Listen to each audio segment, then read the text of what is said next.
Hi guys! What's up? Ako si Drex and today dadalhin ko kayo sa pinakasikat at pinakamalupit na landmark dito sa Dubai, the one and only Ain Dubai.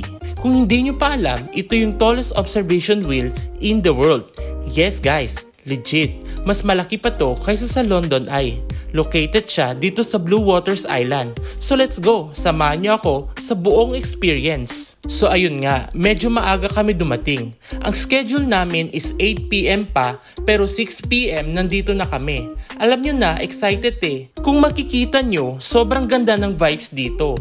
May plaza, may mga shops, tapos kita mo agad yung view ng Dubai Marina at yung mga towers ng JBR. Grabe guys, skyline pa lang, sulit na. And check this out, may mga ganitong giant steel canopies dito sa Blue Waters. Kapag gabi, nag-iilaw sila ng iba't ibang kulay. Syempre, hindi namin pwedeng palampasin yung view ng JBR at night. Sa gabi, sobrang magical ng skyline kasi ang dami ng ilaw galing sa buildings. Literal na parang New York pero mas malinis at mas chill. Ayan guys, after ilang oras ng paghihintay, finally pasok na kami sa loob ng Ain Dubai. Medyo intense yung feeling kasi habang papasok ka, ramdam mo yung scale kung gaano siya kalaki. Parang hindi ka naglalakad papunta sa Ferris wheel, kundi sa isang spaceship. Heto na guys, nasa loob na kami ng capsule. Malaki siya, air-conditioned, may screen, may announcement pa na parang nasa airplane. Comfortable siya, hindi yung tipong masikip na parang carnival Ferris wheel.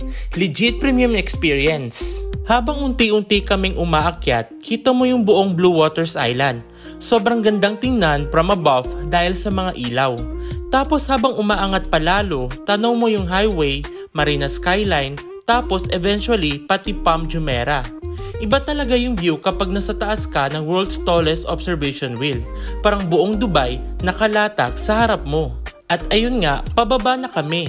Isa to sa mga experiences na worth it ulitin, lalo na kung may kasama kang tropa or family. Ang saya ng buong ride. Around 40 minutes siya kaya sulit talaga. So kung pupunta kayo ng Dubai, Ain Dubai is a must visit.